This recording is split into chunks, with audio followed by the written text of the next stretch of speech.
Hello everyone, welcome back to Glop. I am your host Derek. This will be dealing with the Town Creek Indian Mound. This was right here where the PD rivers migrated here during the 11th century AD and built their main village around 13 AD. The reconstruction's site ceremony center is a site worked by archaeologists since 1937. So this is where Nikki and I went. This is me standing before the bookshelf of one of the archaeologists. This was left here. You see all the volumes and everything that he actually wrote, or the archaeologist wrote up on this mound. And it was a lot of great information. We weren't really able to touch it. We couldn't really videotape in this room here. We could only take pictures due to the fact that there were some copyright issues. But they were really nice at this Indian burial mound that we were allowed to take as many pictures as we wanted inside and also outside. So let's take a look at some of those now. And here's my lovely wife Nikki, who was a big help for me in this. But let's get into the slideshow here. Right here's a video when you get there that everyone is allowed to take part in. It is essentially what the archaeologists have said about this Indian burial mound. It's not really comes based off of the legends and the tales and the stories of the Indians of the culture there, but it's more of a man's point of view, or I hate to say this, but a white man's point of view of the Indian mound, because they are archaeologists. They know more than the people's cultures that actually live there, is the way the mindset is. But anyway, it was really extremely nice to be able to be in here and take some pictures. There again is Nikki. That's a better picture. She said I had to keep taking pictures. She's probably going to be mad about those other two I just put in there. But this right here was the logs that they still have, that has all the logs from 1937 up to now, where they keep it in this area. Thought that was really interesting. We're told not to touch it. So here we go, guys. The Town Creek photo mosaic. Now this is where the archaeologists working at the Town Creek photographed small sections and excavated about the high tower, then placed their photographs side by side to a large-scale plank wood from the photo mosaic. Now what this was to help the archaeologists be able to get the land masses, see the floors, and see. And in all honesty, it's really interesting that they went to this length. A lot of times we take it for granted that we have these little devices or drones that we can fly over a site and take as many pictures as we want, but this was really painstaking, and it just didn't take us a couple of hours. It took days to do all this, almost months to photograph all of it. And so here is one of the things that I thought was really interesting, and I kind of was asking what this was, and I was told that this is actually the bones that were found with inside the mound, that these bones are the burial of it. And one thing that really stood out to me as I was just engrossed looking at all these different skeletons, because I had always heard the legends that there were giants that were also in this site, now that the Smithsonian tried to cover up. But the thing that really got me is that in this photograph, I get really close to these bones and looking at them, and I'm like, oh, okay, these look pretty normal. But then I come across this one. And this is the one that just caught my eye, which the guys there could not explain to me why, I was seeing this elongated skull, because all the other ones you could see the skull that was just a regular skull, or a human skull. There was nothing special about them, but there were these ones that just stood out to me. And this is the other one of these elongated skulls. Now, I have been looking for this book, and I have been very blessed with the fact that UNC Chapel Hill actually sent me books, in which Nikki's going to get some more books that I'll be doing an extended study on these mounds and how it was documented. But one of the books that we got was an outer print book called The Town Creek Indian Mound. And I thought I was going to pay a couple of $100s for it. Ended up only having to pay about $40 for it, because they had it actually there, a couple of copies left, and they did allow me to purchase it. And inside the book, which I'll show you in just a second, was a elongated skull. Alright guys, so this was the book that I was allowed to purchase, was the Town Creek Indian Mound. And it's just the pretty much the archaeologists and stuff and their findings, and it tried to give you an understanding of what's in the book. I mean, what's at the mounds, why they had this. And the one thing that came to me was coming from this chapter 5, which is right here, part 5. And this is dealing with the people. And I'm going to show you some of the pictures that we captured that were really just as like, are you kidding me? But this is the people of Town Creek. Let me just read a little bit out of it, a little excerpt out of it. It says,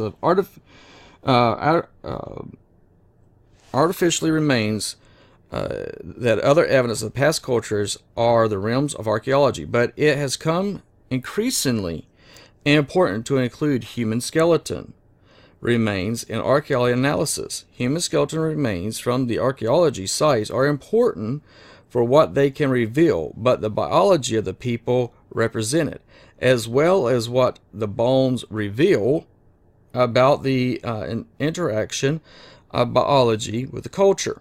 They form a comprehensible of evidence for the studies of the health and diet and appearance and the demographic social status of culture change. The bones of evidence of the people themselves are the source of information almost without parallel among archaeology date and coordinates. Now here's the thing.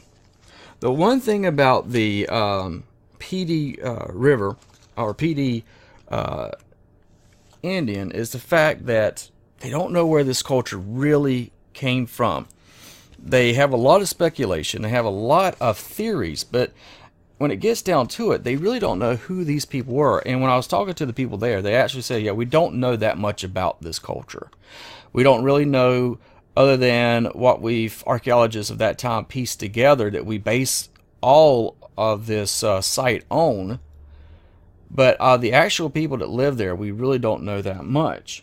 Matter of fact, it goes in the book, and the force says Town Creek Indian Mound is usually a phenomenon in the history of the Native American agriculture. Most archaeologist sites are investigated for a few years and then abandoned as archaeologists move on to new locations.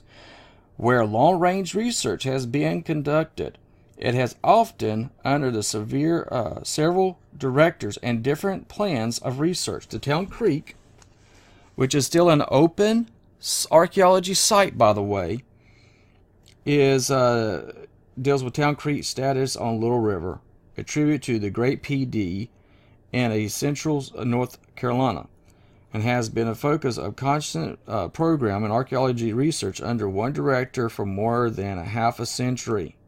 The research has concluded to scientific understanding of the original inhabitants of our continent and has provided educational opportunities for many graduates and undergraduate students at the archaeology. Moreover, these contributions to science and higher re-education ever made to the site contribute directly to public education. Town Creek is one of the most important state historical sites in North Carolina, and it really is. Now, dealing with the people, and as we were looking into this, one thing that stood out to me was the skeletons, the photographs that I was able to take. Now, I was given this, shown this book, and it's the PD Skeleton and Remains. Now, this is figure A, and figure B, figure C, and figure D. Now, the view of the four skeletons is PD female is A, and the B is a PD male, and C is a Sunni female and a Sunni male. Now, the reason why they're showing you this is that figure A and figure B in the skulls to what they're pairing it to figure C and D of a female of a Sunni tribe. One of the tribes that is allegedly believed that actually came here, because they believe that many tribes came and had meetings here. But you can see a lot of difference in these skulls, as you can see right here.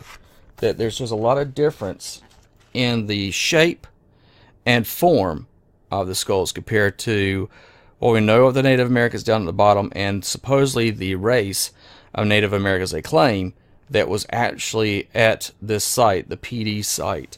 And the one thing that stood out to me, which I also marked in this book, let me just move my little paper for you, is that what they did was they show you in C and D on this one's a Sunni female and a Sunni male. and figure A is a female burial and a male burial. Now the thing is that you're seeing the frontal view of the skulls, okay? Now it's kind of hard to hold this book and show you, but I could not pull these pictures up online. You see how big the tops of the cranial of the boar or the heads here, and look how small the size of regular Native Americans of the time compared to these. Now wait till you see what really stood out to me, which was telling me, wait a second, y'all are throwing your spin and biased on this site, saying that this was given to us by the Native Americans. Even though the cultures of the time of these burial mounds, the legends was that there was a red-haired giants that were at these mounds. These were built by the red-haired giants, that it was believed that these sites had ties to giants, and that there were war between our earlier Indian ancestors and this race of giants, which right here they have, and I can understand why this book is really not in print so much anymore, is look at the difference. Elongated skulls. The one A and B that were actually found in the burial mound that I'm going to be showing you in certain clips soon had elongated skulls at the Town Creek Indian Mound. And they want to act as if these were Native Americans of old, of a tribe that they did not know who they were, but they were there. And this image that I am showing you in the picture is what really showed me that it's right here in North Carolina that there were actually giants that walked the earth. And this is being hidden by archaeology because it tears up the whole theory of Darwinism. And when you're there, they cannot explain who this tribe was and where they came from. I personally think that this is where this tribe came into Peru. I do believe that these giants were leaving the Middle East, that they were trying to get away from Joshua. And I think they landed in Peru, and I think they migrated from Peru up to the top of the North America.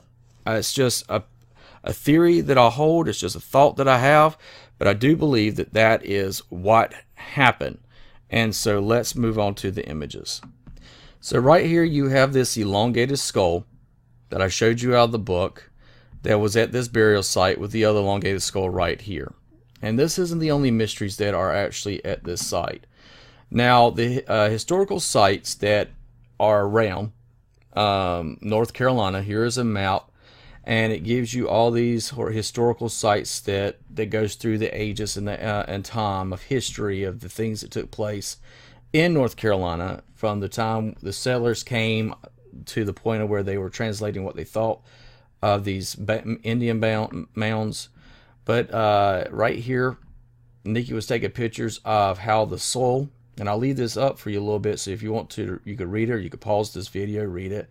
But it tells you the sediments and how they're able to age things. So I had Nikki stand next to it, and the topsoil is essentially our era, and how it slowly falls into these different layers, and you find different pottery or different insects or different things of those areas, and you're able to date the site accordingly to the sediment that's there.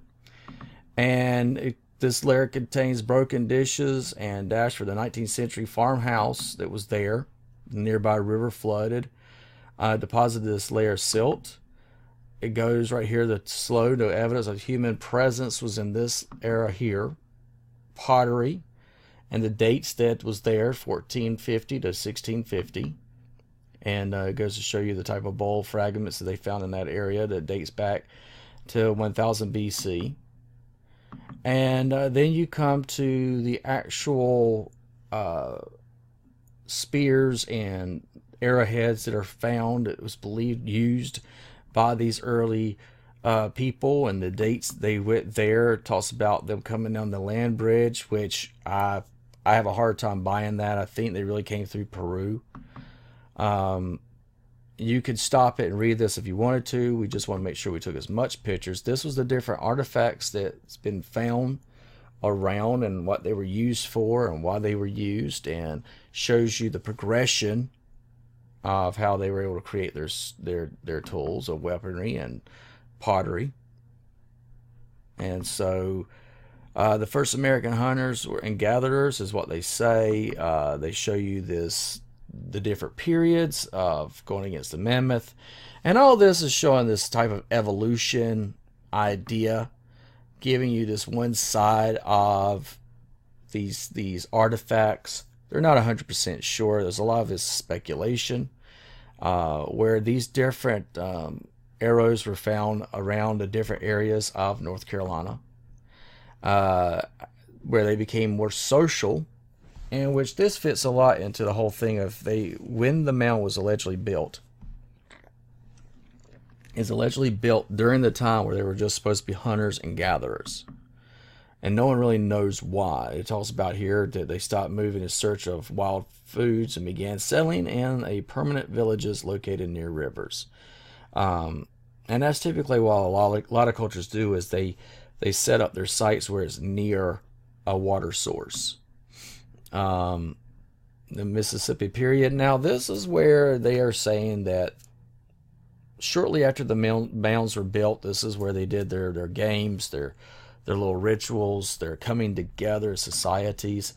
They give you this time period of Carolina Piedmont in the 1200s. A new culture tradition arrived in Carolina. These Indians practiced extensive agriculture, trade with tribes of shells and copper. Now, one thing you know about the giants is that copper is something that is really associated with the giants and really associated with their culture.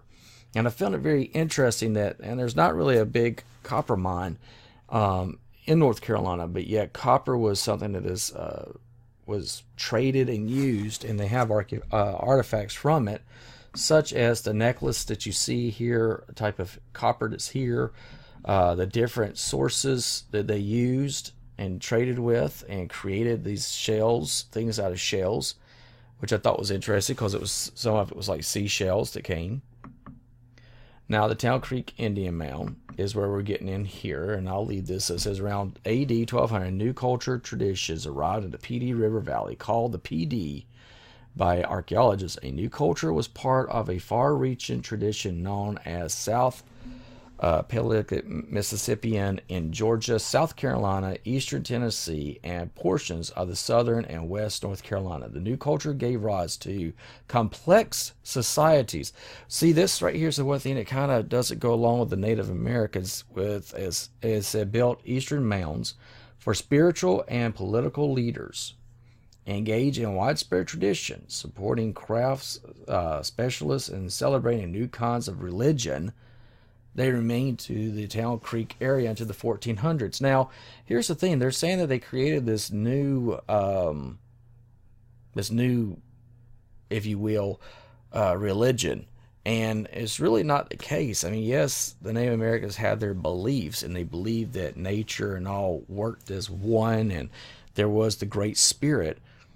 But the way that they never really built what we would consider a house of worship. Not like what you saw the Aztecs or the Mayas or the Egyptians or the Grecians, where they built these monuments to the gods. It's not typically the thing that the early Native Americans did. Family and bringing together and looking at nature and living off of only what you needed and looking at everything was connected is essentially what they did. But what they're saying here is they created this mound for worship, which kind of is like, why would they do this? And what culture did it? Now, the ceremony of life is the conch shell, and you see the garb. This is a medicine man and what he would have worn, and the ceremony, and the sacred fire that is lit and is supposedly kept lit all year long. The different practices inside the temple, sacrifice, burn, ceremonies, is growing embers, emphasize the warmth and light shed by the PD people. Now, they're saying that the PD people did this. And again, this ties into the whole thing with the giants. Like I showed you those skulls. As you see, they're not showing that the early PD people had these elongated skulls. But the ones that were found in the burial had elongated skulls. This, to me, associates more with the Middle Eastern and also a little ties to the light bearer. Did you see this type of culture being bringing into worship, bringing into the power of the occult, possibly?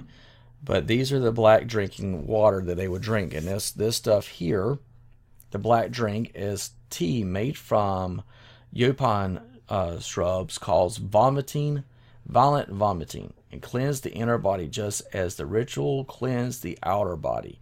And they believed that this would get them completely all the impurities out of their body, and that's why they would drink this. But again, a lot of this to me it's a hard thing to have it tie into the Sunnis, the Cherokees that were of that age, and they call these people the PD warriors.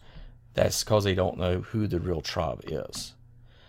These are the different accounts and how the archaeologists said this is how they associated with one another, their hierarchy, and their way of pottery and keeping the ceremonies alive. Sticks to the mound's upcoming brush, how they had their smoking tobacco, signs of friendship. Again, sharing smoking tobacco was a sign of friendship, and how they used that as a tool to make peace with other tribes. These are the different little artifacts that are found there and the types of pipes that was used. Now, they were apparently a war raging against enemy villagers. Now, this is a thing that was said that was used, whereas these tools and practice, these games to keep them in shape and in practice. The one thing that stood out about me with this one here is it kind of had a feel of what you saw in the Mayas, where they would play these games with the balls and with the sticks, and it really looks more like what our current baseball looks like, where you have, or not just baseball, but and really has ties to what looks like lacrosse, even what we see today. And then these are the weapons, the war club and cane that was used. Now, the burial of the dead, and apparently these artifacts were what was found with the burial of the dead. And this is an artist rendering of one of the burial sites. And the death of the body was washed, dressed, painted, then was wrapped in hides of cloth and placed in a grave lined with a bark or cane mats. Infants were buried in large party urns, which you saw just earlier. There was the medicine wheel. The burials, the PD probably traded in the tribes of the coastal areas. And with their beads, these are each Indian created a medicine pouch bundle that was to protect them. It was type of rituals of their life, and they designed it, and they essentially kept that with them when the time they became a man, an adult, to the day they died. The agriculture of the area, and the beans, corn, squash, pumpkin, these are the things that were found in these areas of what they were, the PD people, whose their diets, the stone area hoes that they used to make crops, their hunting techniques using the antler, the hide of a deer, and arrows. And anytime you want to, guys, because there's just so much I've got to get through, but you're more than welcome to read through this stuff and see it. This is the style of how pottery, how they created their pottery, how it was the different stages of pottery, and how it was very important to have the coal method. These are actually pottery shards that was left over that they found in the paddles. And the pottery designs, that they had these very interesting designs on their pottery, as you can see right here with the circles and the lines and stuff like that. And Nikki said it was sometimes how they would take cloth that had that type of texture, and they would kind of pat it or smash it on there and then peel it off.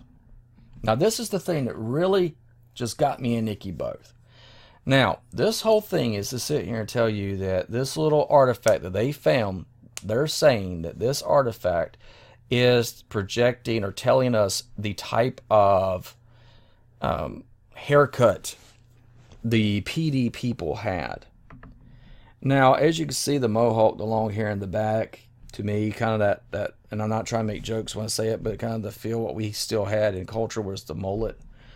And they're saying that this little artifact that you see right here is depicting this hairstyle. And I'm going to tell you, me personally, I totally disagree with it, and I'm going to show you why. This tells you the age, the makeup, who the photograph, the studios, the hairstyle, who did all this. The age of the person was between 22 to 26 years. He's 5'6", and that's essentially how tall I am, which, remember that height, 5'6", because you're going to be seeing this wall that's built around this mound.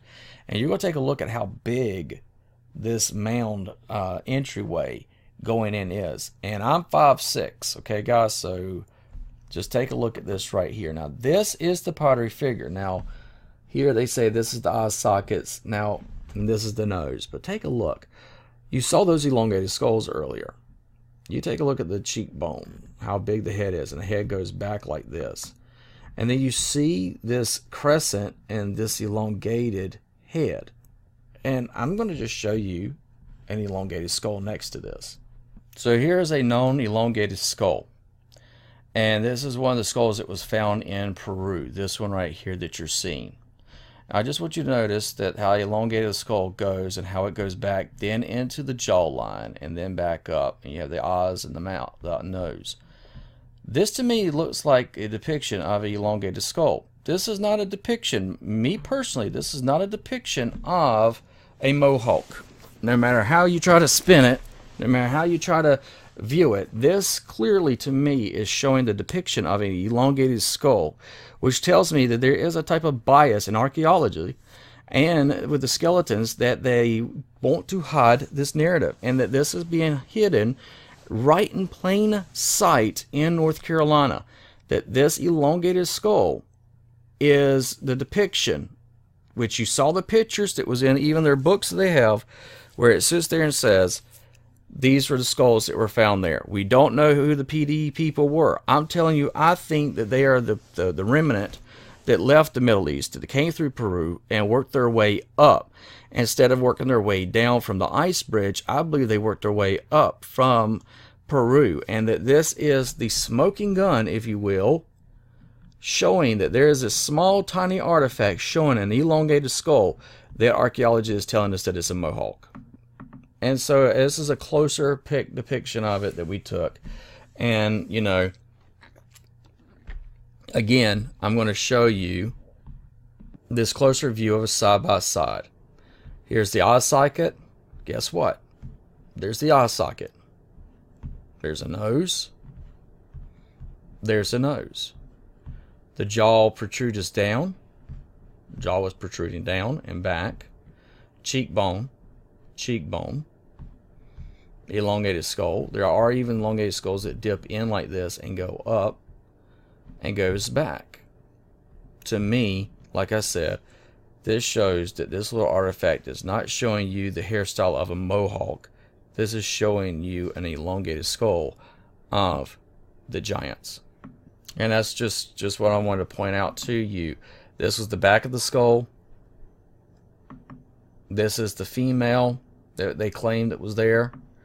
And the hairstyle that she had, they have no really idea. And again, I want you to pay attention to the height. The other one for the male was 5'6". She is 5 feet. Just keep in mind, that was the average height they said that the people were that lived there at this Indian burial mound. This shows you the different plant life that was there, the grass that was growing around.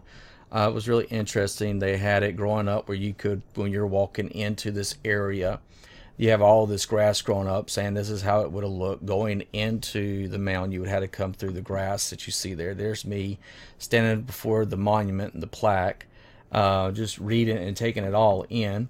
The Town Creek Indian Mound has been distinguished a Registry of National Historical Landmarks. That was done in 1964 by the U.S. Department of Interior National Park Services. So this mound is, and you cannot, and I repeat, you cannot take anything, you're not even supposed to pick anything up, touch anything at these mounds, because they will detain you and you will be prosecuted. So here we're walking through the grass. This was the building, the complex that you go through that we took our pictures. As we're moving in, Nikki was taking pictures of the grass, the vegetation, giving you the feel of how it would have been walking into this area where all of a sudden you're seeing this gigantic fence that they say was built to keep out warring tribes, but yet other tribes were supposed to come here and work. And again, I'm 5'6" in my big old overalls right there, and a little rest area, the beautiful vegetation, the trees. Now we're coming up to the actual top. That's the top where this would be where people would have stood on the outlook to see who was coming in. This is one of the mounds, how far you can actually see the mound. Even this far away where it looks like it's just flat right there, but it's very interesting when you get up to it how tall this place really is. And I was walking in, so we wanted to show you exactly how tall when I'm 5'6", and that's supposed to be how big the men and the women were going into this spot. And there I am walking up to it. Look how tall it is. And then we get right here, and I was like, this is very interesting because it has an open floor thing. So if someone came in that was not supposed to be there, apparently they could spear them. But this part here was just added. This was actually how tall the opening was leading in to this. And I'm sorry, but this right here, I'm 5'6". Okay, guys, right here, I'm 5'6". That has to be a big joker to be able to walk through here. Because all other things they said, they made you bow down or you had to be really short. And you're going to actually see some of the sizes of the doors of how big they really were and for people my size. So this right here goes on to show you that this right here says that this doorway was not made for a short person. And you're walking in. Again, this opening area is how big it is. Goes all the way across. And you're going through. And you're seeing, how they did the plaster and how they did the ropes. And right there is one of the little outside mounds, which we'll be going into, which you'll be getting ready to see a small video clip from that. But this is the wall, and it went all the way around. Now, if you look, this is one of the doorways, and there's a big difference between the door that you come in to these doors that they said was inside this enclosure for people to bend over. And when I was asking, how do you know this is exactly what it does? So he says this is pretty much an artist's rendering of what these huts would have looked like. And we just based this off of just compiling all different cultures of the Native Americans to come up with this. And I said, was this actually in the area of that time? They're like, well, like we said, it's an artist rendering. So you're getting to see this type of artist rendering of what these huts were. And, walking in, seeing the difference. And this right here is the burial huts at Town Creek. And what you will see for the rituals and stuff, the burial types, the body's position, each grave reflects a difference in age, sex, and status of the individual. And at least 4 burial positions were discovered through archaeology excavation at the site that the bodies of infants and young children were often put in ceremonial pots or urns and placed in the ground. Religious and political leaders may have had their upper bodies placed on a ladder with the lower legs bound together, and clan members may have been laid flat on their backs in the graves. And this was just what's based off of 4 that they just found there.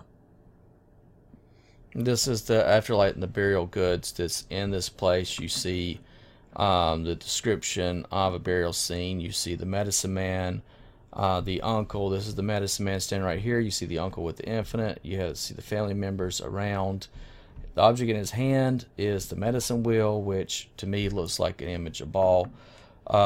Nikki was getting this called the engraved cockshell forget, and then the archaeology records of this and the organic material, including the human body, decomposition with the burial of the ground, clothing made of animal skins and hides. does not survive after many years of burial. Likewise, most pigment used to paint the body do not survive, and footstones placed at the ceremonial pots, ground shells, cups disappear except for the microscopic chemical evidence. So in other words, they're basing everything off of assumptions. None of the artifacts that they claim that would actually be there is actually there. It's something that they claim was there because they've seen these at other sites or other cultures, but they have no knowledge of who the PD people really were. And so right here, we're getting ready to see the mound that they say was a place of worship. The sacred fire was supposed to be here. And you're walking through this area, the green, the stuff, the fence that's inside of it. You're walking away from the first place where the families would have been for medicine and their children. This is how big the complex is. It's not really a small area. This is really big. And this open area is where they said they would have played that game with the rackets and that ball that you saw. And, you know, Nikki and I are looking at it saying, this thing is a major construct. And for me, it just does not fit into the paradigm that they're trying to force it to fit in, where they're trying to say that this was built by the early Native Americans, but yet there's no concrete evidence that says that actually happened. But they do just overlook the whole elongated skulls and the evidence that says that these people are not really the people that were there. They migrated from somewhere else, and their culture and their practices was very alien to the earlier Native Americans and tribes that lived there. And there was a school group that was there. They pushed this onto your kids, that this was built as a sacred place for children, for the Native Americans, and they base everything off of the white man, and I don't say that to be mean, but they do, off of white man's interpretation of this area, and not actually off the Native American culture that has all the legends that are there. Again, this is what I wanted to show you. Remember how tall that door was for me to walk into this place? Again, this is an artist's rendering of how these huts were built. And you remember that the people were 5, 6, or 5 feet, where the Native Americans that lived in that area, that's typically the height that they were. And you understand when you're walking into the gates, how tall that gate is, and you ask, what is this, how it really looks? And this is an artist rendering. And then you're seeing how short the doors really are, even on my stature. And going in, and I will have a video clip after this, the raw footage of what we experienced when we went through it. But the doors are just tiny, and they have the a man that with antlers, half man, half beast. You got the white. This is essentially nature, like animals that live off of vegetation versus the predators. I found it very interesting, though, that they said that it was thought that, you know, the Native Americans viewed themselves as the red. They didn't really view themselves as the white. The white was a depiction of a savage beast, and the red was to show his savagery. And then when you hear about these ancient cultures where they said that they had red hair and were very light-skinned, just made me question, you know, were they trying to tell us that these giants with the red-haired giants with white skin were very savage and would eat everything in its wake? Again, this is inside the hut. This is where the sacred fire would have been. Again, you have the bear and you have a beaver. They would sit around these edges and they would have a meeting. The sacred fire would always go, and they said that from here they would take the sacred fire back to each one's tribe, and that's where the smoke would have gone up up to the heavens. And this is just inside this place. It's very interesting how they have all this stuff set up. And again, they don't know 100% if this is how it really looked. They do have legends and the tales that the archaeologists come up with. That's me walking out. How far I have to bend over to get out. And they said the reason why that was is to make you bow down and to be humble. But that's, again, not something that you see from the Native American culture. Again, this is us walking down the mound, seeing everything. Now, I told Nikki to stay at the top and take a picture. This is me almost at the bottom of the mound. So that should tell you exactly, and I'm 5'6". This is high up this mound is. And they're saying that the early Native Americans, for some reason, just decided to build this gigantic mound. And yet there's no true evidence. This is a hut, what they said that it possibly would have looked like. This is another rendering of what the hut could have looked like. This was us going into this area. This was considered the medicine hut. And you see how, and this one is actually built without any of the plaster. This is actually built from the clay. This is what they said is how it would have been built by the stuff around us. So in other words, they were taken from nature to build this, and as you can see, it's kind of falling apart. But it's still very interesting, and you're supposed to replace and fix this stuff, but this is how they said it would have looked with the weaving of the vines and the twines to make the walls, the opening where the fire would have gone through. But they said this is what they believe was a closer rendering of what it was, because this is taken from the surrounding area and actually using what's around you to build your hut. And so we took some more pictures inside, and just the difference between the two was just amazing. But this was just a very surreal time to be in here. So what I'm going to do now, guys, is that I've shown you this opening of all the stuff here, and I'm now going to add in just the raw photos from the video itself and the trip that we took. So you'll see all of it in its entirety through the eye of a camera. Thank you so much, guys, and let's get into it.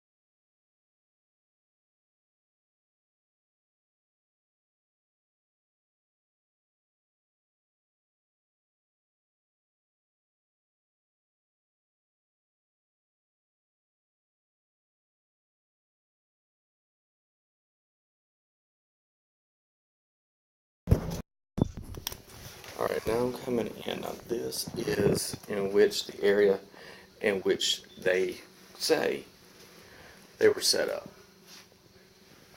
is in here. So you can hit the button. Well, it's actually supposed to start the program, but take a look. You have a medicine man. If you look closely, let me zoom in with this. If you look closely, the medicine man has a medicine wheel in his hand. But what people don't realize, that's also another symbol for ball. To see this being a part of the rituals or the stuff dealing with the medicine men, and knowing what we know, the ancient time, wearing the antlers, which goes to the being known as CERN. You have a father. That's a shaman. A shaman. That's yeah. Uncle. Child is in his arms. Over here is Aunt with the necklace on that's standing upright a little bit. Okay. Down here is Mother. And this is Cousin. That's Cousin. This video is on mine. This is the video I watched. Okay. The front one might be on there too. Alright. And if you look at all the stuff they have around, the pottery, the vessels, everything around in this area, the antlers, you see a lot of stuff that it mimics other ancient cultures, especially the rituals, the garb, the design, the symbolism. It's very interesting how they do mimic a lot of other ancient cultures. And Nikki will be taking a picture of the stuff that's down here for me. But, oh yeah, I'm taking pictures of that too. But this is very interesting. If you really look, these people are really not that tall. Yep. It's not really that tall. I really need it close. It's not closed, Nikki. You can't touch it. You're not supposed to touch the stuff. Yes, sir. So Nikki's taking pictures right now, so I am going to let her do what she's doing. She's my photographer. That's what she also went to school for, and she's not too happy about the way the pictures are coming out for her. Not in here. Yeah.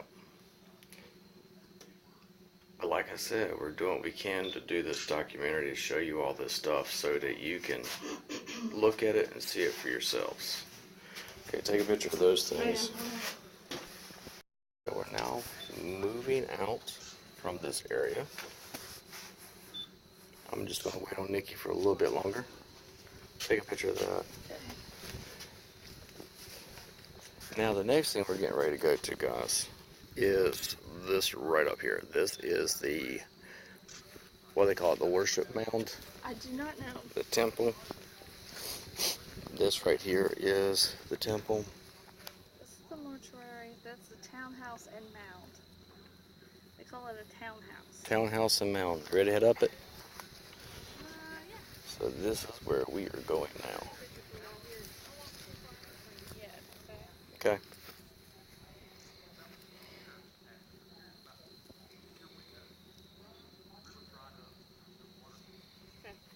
I think they're talking to somebody inside there, so.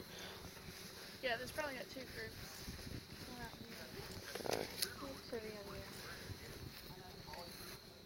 Yes, it is.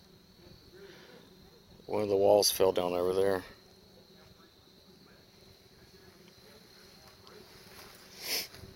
Alright. Hey, let's knock these two out real quick. Let's go down this way. Okay. That's why we're going to move quickly. So we're going to go do these other little mounds real quick. And then we'll go up to the medicine mound. Let me pause this. So funny.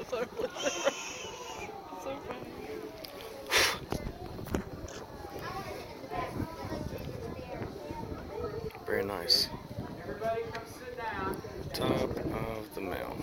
To be honest with you, I didn't know there was but one group here, how quiet they were. I know. That's what I said too. I was like, wow. So we're going to just look off the side here. So here we are at this mound. And as you can see at the very top of it, it is, wow.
Four different clans. But maybe you would have more than that in here. Maybe some of them had to sit in the corner. Because if you were a really, really important clan, then maybe you got a flag wall. And if you were not an important clan. Now this you'll see me moving the camera around. But I want you, if you can, listen to the audio in the background of the guy speaking. He is the one that works there. And this is the stories that they tell students when they come here.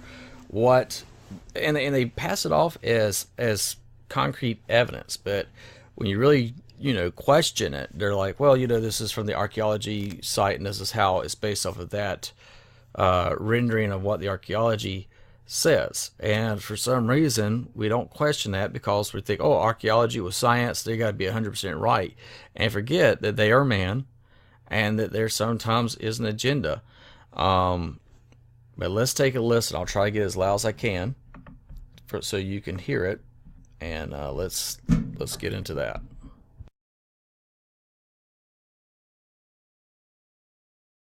Maybe you sat in the corner, or maybe you had to stand over here. So we really don't know. Yes. We have to be careful with it. You're in a building with a grass roof, but you just keep putting wood on it. You just never let it go out. That's someone's important job. So here's what I want to do. I want to start moving back out the door. Grown-ups, do watch your head. We will come outside and we will walk down the mound and over towards the North Tower and head back up to the buses. I will follow you and answer questions, okay? All right. Do watch your head. Yes. We gotta get a great job. Oh no. I like that building over there. I'll be cutting this part here short. Now I did pause this by accident. I didn't realize it got paused, but I started it back. That's fine. You can pause it. I didn't, but I didn't know it had. Because when I was getting. You want to pause it now? Yeah. All right, now we're going in, right, Nikki? So, all right, guys, we are going in. I'll have Nikki follow with me because they may come back up here. As you can see, it's a grass roof all the way around. Now, I want you to understand, going into this thing, look, I'm 5'6". That's how tall I am. I'm going to let Nikki take a picture so I can show you a picture of my height and my size next to the entrance of the door. Okay?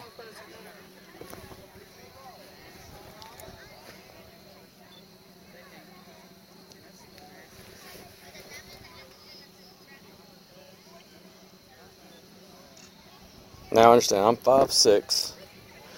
Now, Nikki will be taking pictures as we go in. Now be careful, Nikki, there are wasps. Okay. So we are going to go inside. Now as you can tell, there's paintings on the wall. Now I find it interesting that you've got the deer, or the deer here, and then you have the white wolf. Now what the significance between this to say they really don't know. They took a lot of this culture, as you probably hear from other cultures, but there are the sacred wolf, the bear, the deer, and the beaver. As you can tell, the predators are white. Now, in my research of the Nephilim and the Anakim, it is believed that a white redhead race of meat eaters came over here. You have the Parakan skulls, you have all this stuff, and I found it very interesting that the predators are white skin with red teeth, red claws, red eyes. Kind of makes you wonder if maybe their town hall meetings were more to do with more than just predators of animals and not so much of the tribes of Nephilim tribes. Now, one thing I thought was very interesting, this is the sacred fire. Now, this fire would be it would be ascended up into the heavens, as you see here. Let you get a picture of that right there, of the heavens. This fire would be burning all year long, and this fire would be taken to other tribes around. But if you look closely, it looks like a medicine wheel. Almost, to be honest with you, kind of has a shape of a turtle to it too. But I find it interesting, you would have your tribes. Huh? The wells. That's supposed to be where you pull the ash so that they could take the fire with them. Now I find it interesting that you have that because that kind of matches up with A rock. yeah, and it They all used to carve out. and it also matches up. Different purpose. Yes. For bloodletting. Yes. And what you do is you put the animal on top for the sacrifice, whatever it was. Cut them, and then that would away because it would smother the fire. You wouldn't want that to happen. And the other thing that I think is the fact that it looks like their medicine wheel around their neck. And this fire would be taken to all the other tribes around, which makes me ask the question, does that have association with the light bearer, the light bringer? Possible. Just throwing it out there. So, these are the places that they would sit. And sit and rest. And would sit next to the flame as the stories and the talks took place. This is what they would discuss, and how what they would discuss would be for the next year. And essentially it was a gigantic festival, just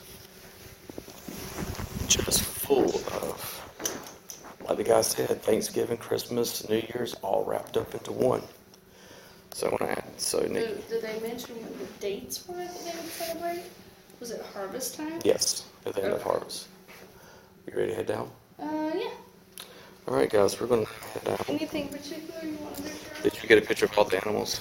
I'll make sure. And make sure you get a picture of the two coming in. Yes, I did. Because I find it interesting that the non-predators are white. The predators are white with red. And the legend of the Nephilim is that they were white men with red hair. Isn't that interesting? Mm-hmm. You don't get me on the picture?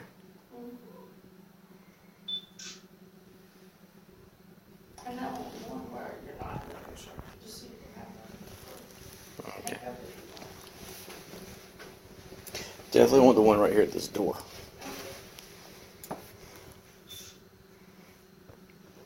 See, white man, claws.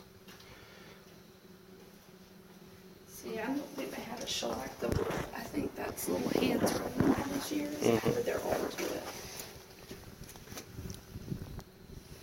What's in there? Fire extinguisher, broom. But I want you to see, guys, you actually have to duck. So I'm going to have this right here at arm's length. And you got to bow to get out. And then you can stand back up. Amazing. It's amazing of what they were capable of doing and what they were able to do. Just sheer amazing. And I'm hoping we're going to be able to get to another mound while we're on this trip so we can show the symbolism between the two. But I'm going to show you the perspective of when you would be leaving from this area. So I've got the video camera, one going frontwards and one going backwards. And this will give you the idea of what it would be like walking down.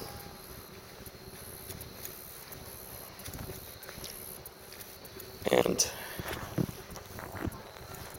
if you look, there is a skull at the top of this pillar. And you have a small fire pit right there. So we're going over this way to the other. Yeah. Now the one we're going here is supposed to be like kind of made out of straw and the grass and stuff, and they say that this is supposed to match up closer to the huts and stuff that would be of the other tribes. Now they base a lot of this off of the Cherokee tradition, which I thought was very interesting that they did that. I'll let you hold this camera and videotape so I get a right-handed rest. Is going on.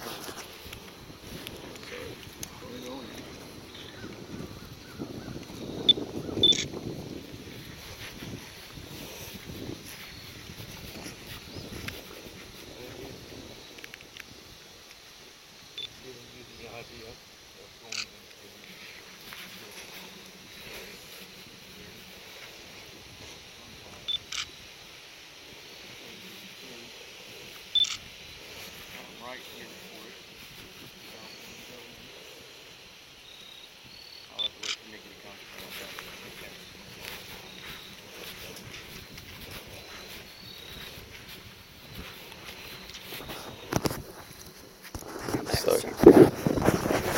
So now we will go in here. And again, you have to bow going in. Now, as you can see around me, this isn't as crisp and as pretty as the other one. This is more how the reeds would be woven into the wall. Clay would be plastered or used as plaster. Goes to show you that if you really wanted to, that Yahweh gave us everything we need in nature to provide for our shelter. All of it. And the thing too is that this one too has a fire pit where it's going up into the heavens. Be careful, there's a black widow spider nest in here. Spider web in here. Alright, babe. Yeah. Black widows are very prevalent in North Carolina. I've had the non-privileged to be bitten by one. And it's really cool in here. I mean, I would say, overall, you're not freezing. It's a little warm outside right now. Yeah. But you can see there's a great difference in this one and the one that we just came from, the place in which they did all their services and get-togethers and their meeting. But it's very beautiful. Only thing you would have to worry about is that if you had hay fever or allergic to grass. Mm-hmm. So Nikki's 5'7", and that gives you an idea how low you have to go when you sit down. It was sure people. But this was the height of the benches. Yep. All right, so we're going to take a short break. Now I'm going to just show you the end of our trip. We are going to have to go back and do some more filming in some of the other spots. Apparently something happened and a lot of our video and audio got corrupted. So we were a little bit upset about that. The pictures that we were able to take, we had those.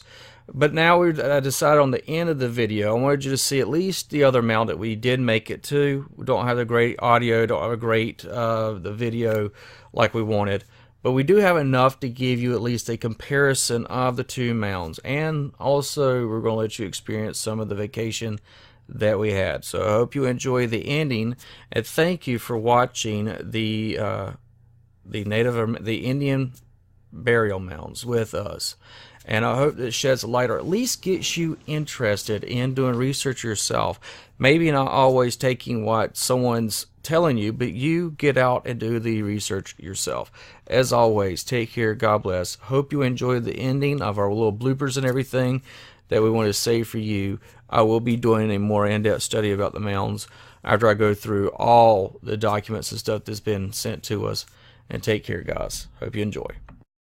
Alright guys, as on our trip we're doing the stuff with the mound builders, this has been a common thing that we've seen going from top of North Carolina, in the middle of North Carolina, top of South Carolina, and we're now getting to the bottom of South Carolina to Atlanta, or to Georgia. And this is what we've been seeing on the road all the time. Military vehicles. And they're eating their lunch, and there's a medical. Some more guys going over there in their fatigues.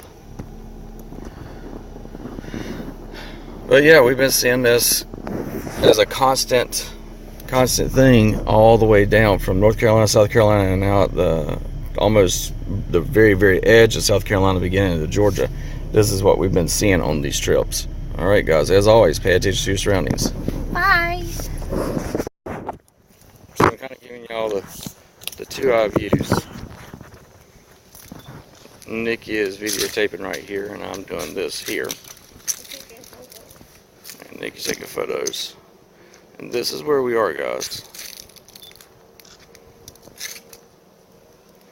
In the distance, you can hear a boat on the lake.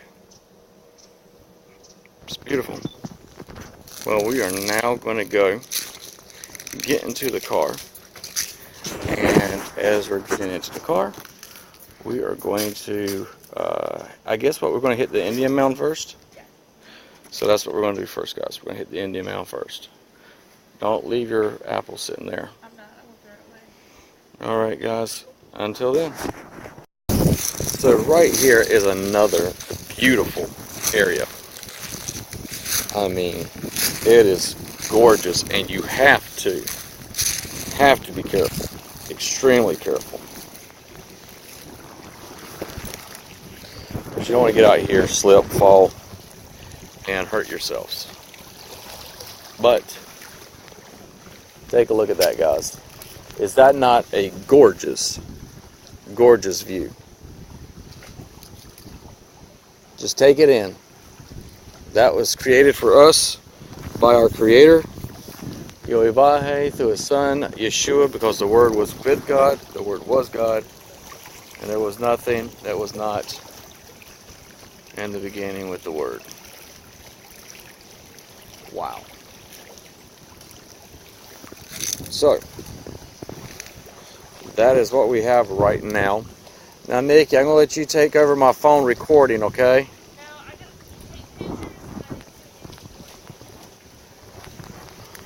Well, I was just talking about right now so I could switch hands.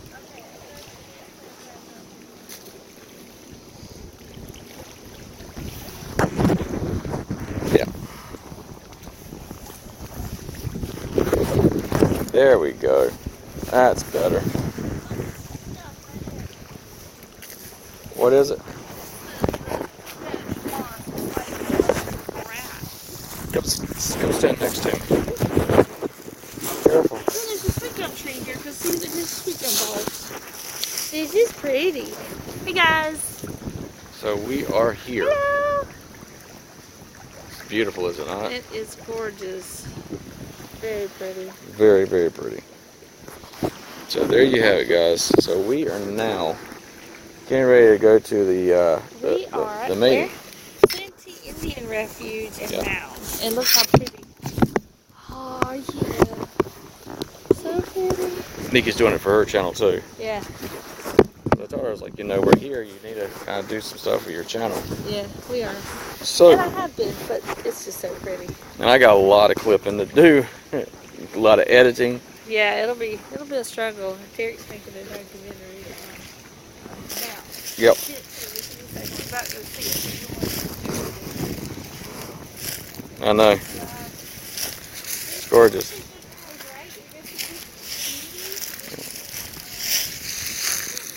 Did you lock her? Yes, I did. Is your manning track still on?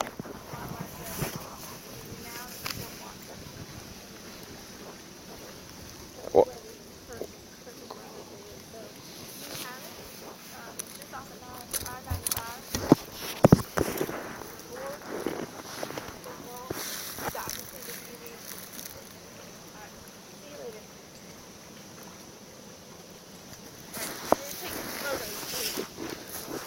Before I lose my film, let's do the mound first. Okay, and then I can come back and do this? Yep.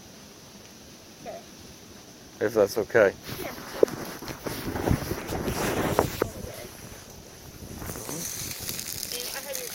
You can stick it in my orange book bag. Yeah, I know, right? Come on. As long as I still got... Is the car locked? I think they take real Spanish moss, dry it, and then sell it. Yes, they do, sweetheart. And the other thing that you can do is you can use that as an insulator for if you're ever out and about. Yeah. Shove it in the wall. Yeah, and be waterproof. What? Yeah, you got your... Okay, good. So, right now, guys, we are walking to the Native American mound. Now, there's controversies about these mounds and why they were here. But this is Fort Watson. See if I can get this on camera.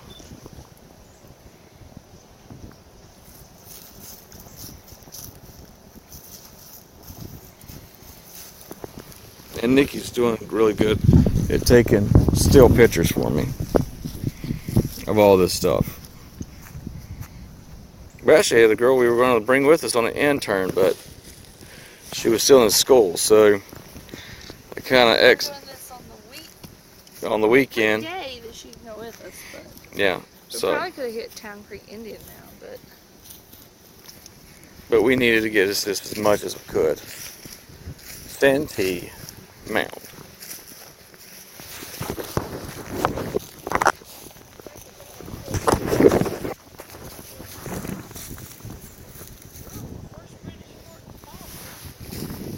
Yep, in South Carolina. People don't realize how much history is out here. And when you do, you become extremely amazed by it.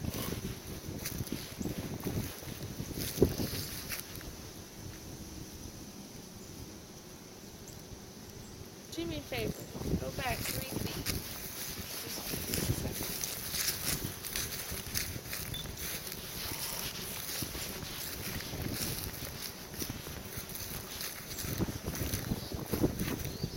Wow, very interesting. This monument and memorial of officers who fought in the Battle of Fort Watson was designed and erected.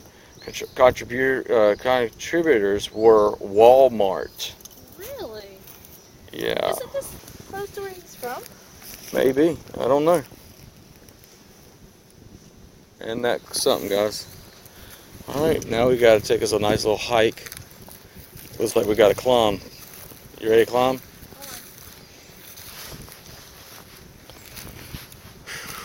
Yeah.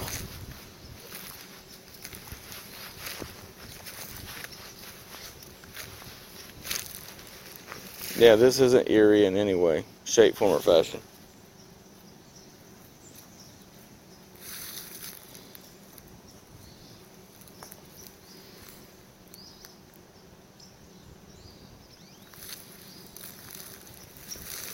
So we're really curious to see what they say about this mountain. You ready, baby girl?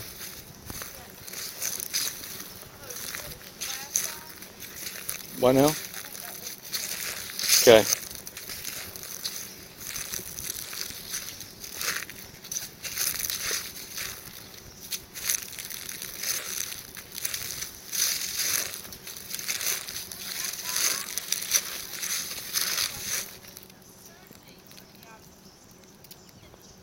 What now? Searching, moving, taking objects, strictly prohibited, okay? I wonder why. Under your watch. So, apparently, what we're walking on right here, Nikki, is supposed to be part of the mound.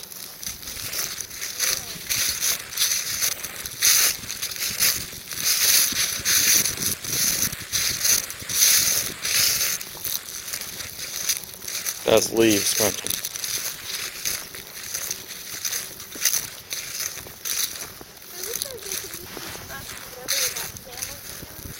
All right. Okay.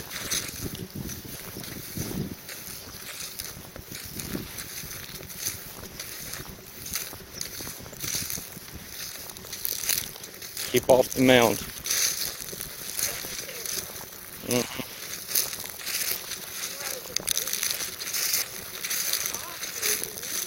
It really is. So right here is the mound, guys. Now this mound is not kept up as well as the one in North Carolina. I think they they say they want to keep it reserved.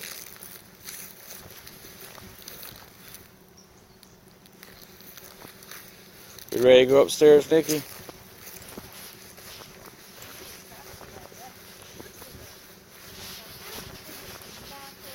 Yep.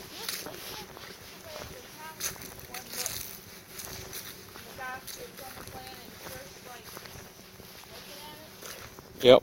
This is what it looked like originally. Guys, this is what you don't do. You don't take things that don't belong to you. Alright. You know what they do? They trim trees and throw them in the mound. make it so you won't go up it. Huh. Steps are a little steps are a little rickety, Nikki. Okay. That's our destination. Hey, while the sun's right here, let's hurry and get some pictures up here.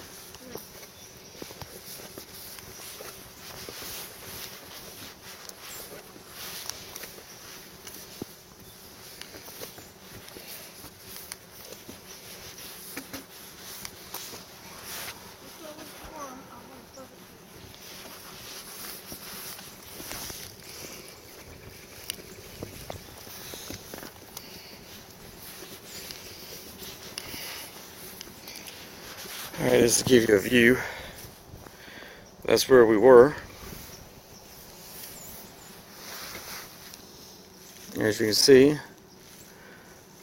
this is still the mound. We go up another flight of stairs. Oh wow. We are up here, people. This is the top of the mound.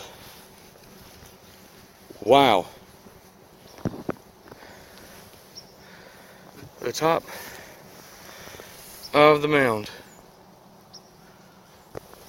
And there's the good old sun.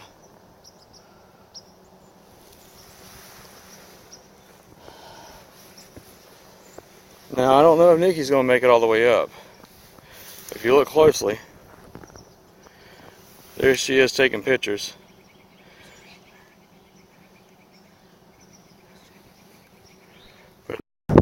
Alright guys, so as we have been going on this trip, we've gone to several different locations and different places, and the one thing that they all have in common dealing with these mounds is they do not know who the Native Americans, the Indians, were when these mounds were created. They said that they disappeared and don't know why. They just all of a sudden were here and the next they weren't. Now Nick and I have theories, and we've talked about the theories that we have. One, Nick has a theory saying, you know, what about the earlier settlers came here and instead of really fighting the Native Americans, but they were fighting maybe these tribes of the Nephilim. Who knows? The legend goes on about these giants as that they were cannibals or they ate humans. And when you have these mounds in archaeology and science and everything, can't explain why a lot of these mounds had giant skulls. It's documented. There's a lot of places that had these skulls, and the Smithsonian, whether they destroyed them or whatever, we'll never know. But we do know that the Smithsonian did get a lot of these giant bones, and they can't be found now. Because the reason why is it destroys and tears up the Darwin theory that we evolved, and that we're evolving to be smarter, stronger, and bigger. But that's not what history is showing us. It's not what the actual bones is telling us.